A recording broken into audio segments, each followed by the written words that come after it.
Bonjour à tous et merci beaucoup de nous avoir rejoints pour cette deuxième Learning Expedition organisée par l'ARIS. Donc ceux qui étaient à la première, vous connaissez un petit peu l'objectif, c'est de faire se rencontrer le monde industriel avec le monde de la recherche et le monde de l'innovation. Et donc au programme aujourd'hui, plusieurs talks, 2 tables rondes, des pitchs de start-up. Donc vous aurez un aperçu assez exhaustif de l'écosystème en santé numérique. Et on va commencer tout de suite, s'il est prêt, par une petite introduction de Marc Bonneville, le président de l'ARIS. Merci. Donc c'est avec grand plaisir que je vous accueille aujourd'hui donc pour cette deuxième édition donc des Learning Expedition, hein, une initiative qui avait été lancée il y a quelques années par Marco et l'ancienne équipe opérationnelle de l'ARIS. Alors en fait, cette initiative nous est chère à plusieurs égards.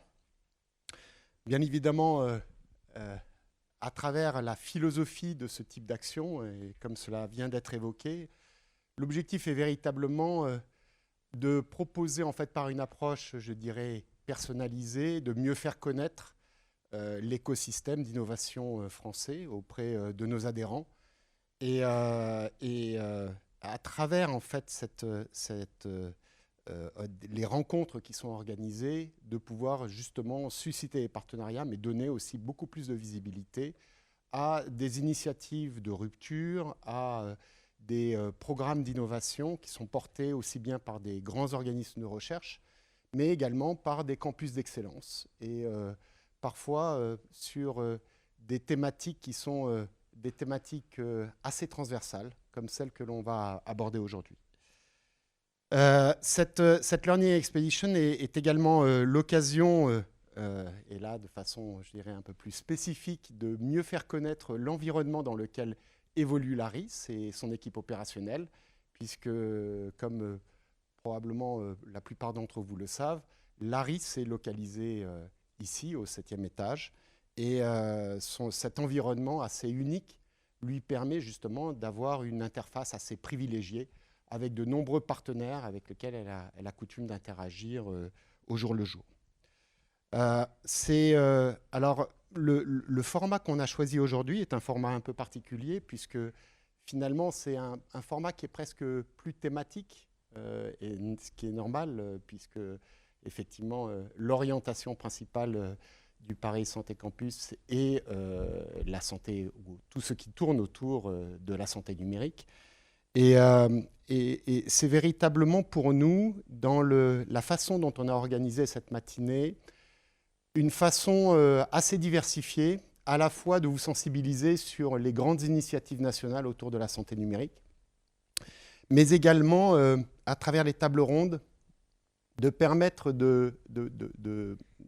d'entrecroiser en fait les visions de chacun des grands acteurs dans le domaine, et donc de mieux faire connaître à la fois les défis, la complexité, mais les promesses aussi de ce domaine. Et ce que j'espère, c'est qu'en particulier, les 2 tables rondes qui sont organisées ce matin vous permettront de mieux appréhender en fait finalement quels sont les grands enjeux et les perspectives de rupture qui se présentent en tout cas en France.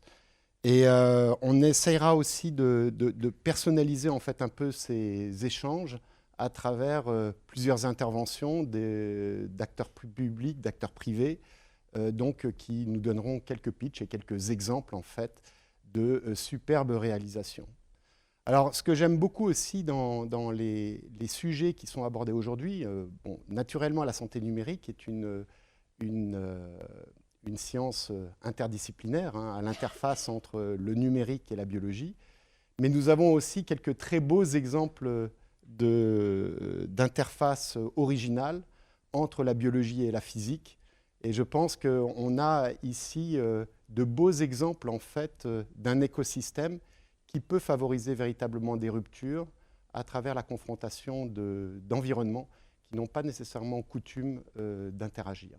Donc, j'espère en tout cas que vous apprécierez cette journée. En tout cas, je suis, moi, ravi de pouvoir écouter tous ces brillants intervenants. Je voudrais remercier, bien évidemment, toute l'équipe opérationnelle pour tout le travail d'organisation. Bien évidemment, Antoine Tenière, qui a joué un rôle extrêmement actif dans l'organisation de cette journée. Également Nora Benabiles, qui nous a fait la gentillesse de nous donner un témoignage en fin de matinée de la première édition de la Learning Expedition, qui avait rencontré un vif succès sur le site du CEA, sous un format qui était assez différent. Et je pense qu'il sera intéressant peut-être de confronter en fait finalement les retours que le CEA et que les participants ont eu de cette première édition et ce que nous aurons en fait à l'issue de cette seconde édition. En tout cas, je vous souhaite une très belle réunion, d'excellentes discussions et je vous remercie encore de participer à cet événement.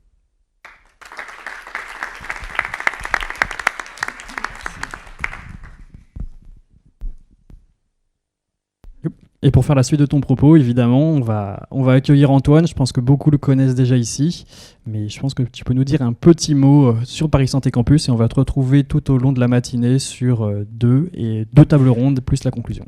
Merci beaucoup Monsieur le Président de ces mots et je suis très très heureux de vous accueillir tous ce matin pour vraiment quelque chose qui s'annonce tout à fait passionnant et qui est pleinement dans l'émission de Paris Santé Campus, vous l'avez bien dit, c'est faire se rencontrer des expertises complémentaires qui peuvent créer de la richesse et de la valeur ensemble.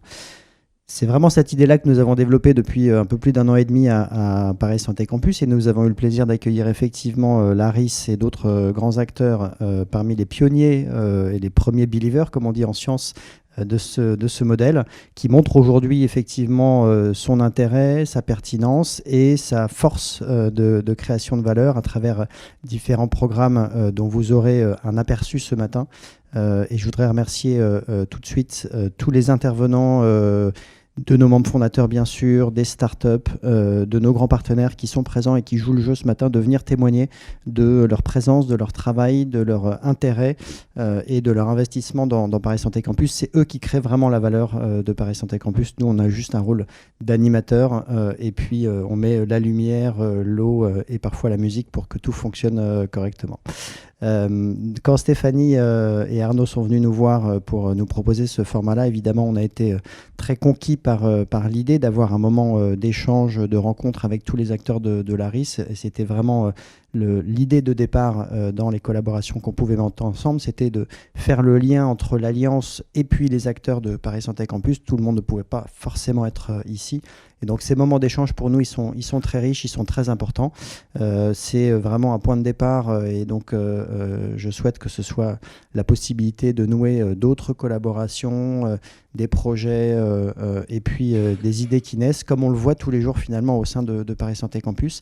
Et après 1 an et demi d'existence, eh bien, on a de nombreuses startups. Il y en aura une tout à l'heure qui fait une annonce justement de nombreux laboratoires de recherche, de nombreux acteurs qui viennent nous voir en nous disant le projet que j'ai porté cette année, la réalisation que nous allons annoncer, c'est quelque chose qui est né grâce à Paris Santé Campus, grâce aux rencontres qu'on a fait ici. Alors, Paris Santé Campus, c'est cette idée qu'ont porté ses membres fondateurs, INSERM, INRIA, l'Université PSL, le Health Data Hub et l'Agence du numérique en santé, associés évidemment aux 2 ministères, enseignement supérieur, recherche et puis santé et prévention, d'arriver à créer des écosystèmes d'innovation avec la constatation que si pendant un temps les grandes découvertes elles ont été biologiques, la France a eu des grands noms dans ce domaine-là, elles sont aujourd'hui encore génétiques ou génomiques, là aussi des grands chercheurs, elles sont et elles seront également numériques. Et cette idée d'être vraiment sur le sujet de la transformation numérique à la fois pour les enjeux de fonctionnement du système de santé, mais également pour des enjeux de recherche et d'innovation tout à fait stratégiques. On le voit au quotidien, notamment pour ceux qui ne connaissaient pas le sujet avec l'intelligence artificielle, mais c'est évidemment un exemple parmi beaucoup d'autres qui vont impacter de façon extrêmement importante notre système de santé et la recherche de façon générale. Et donc de se doter d'outils qui permettent d'être vraiment à la pointe de ces grandes découvertes dans le numérique. Et ces outils-là, c'est plusieurs leviers. Vous en aurez des aperçus ce matin. C'est d'abord de la réflexion stratégique. C'est ensuite des financements et des programmes de financement articulés de façon cohérente pour qu'ils engagent de nombreux acteurs dans des directions avec de l'évaluation, etc. Et puis, c'est également des sites et des politiques de sites comme ça qui permettent de rassembler des expertises et de dire qu'on va essayer de limiter le temps qui peut être perdu parfois dans des contacts qui ne se font pas, dans des rencontres qui n'aboutissent pas ou dans des liens qui ne sont pas fonctionnels parce que simplement parfois la distance ou l'absence de connaissance de certains acteurs fait qu'il y a quelques barrières qu'on a du mal à lever. Et donc c'est un concept qui peut sembler très simple, mais qui est finalement extrêmement porteur de valeur. Et l'originalité, à mon avis, elle est double dans cette approche. La première, c'est l'extension de la vision de ce qu'on appelle l'écosystème, qui habituellement, dans des logiques hospitalo-universitaires, est composé de chercheurs, enseignants, soignants, et dans des environnements hospitalo-universitaires, et que là, on va étendre à des entrepreneurs, et dans une dimension qui est tout à fait unique. On a beaucoup d'exemples, évidemment, de quelques hôpitaux pionniers, centres de recherche qui développent à proximité quelques startups. Le fait d'avoir 80 startups qui sont déjà localisées dans un écosystème où il y a 5 instituts de recherche, enfin 4 instituts et un laboratoire commun INSERM-INRIA, c'est tout à fait unique sur une thématique et ça représente finalement une convergence d'expertise sur le territoire français et je peux même dire sur le territoire européen qui est tout à fait unique sur cette thématique du numérique en santé. J'ai le plaisir d'animer cette communauté. C'est facile parce que tout le monde est très engagé, tout le monde est convaincu du modèle, tout le monde est enthousiaste à l'idée justement de partager des idées, de partager des projets, de partager des expertises. C'est ce que vous allez voir ce matin et je me réjouis justement de la possibilité de partager ce plaisir que nous avons au quotidien à accueillir ces éléments créateurs de valeur, les chercheurs, les étudiants, les startups, les institutions qui sont présentes et tout l'écosystème avec nos membres fondateurs, avec nos grands partenaires. Donc, un grand merci, Monsieur le Président, un grand merci au réseau ARIS et puis à nouveau un très grand merci à tous les intervenants ce matin qui partageront leur passion d'être à Paris Santé Campus au quotidien.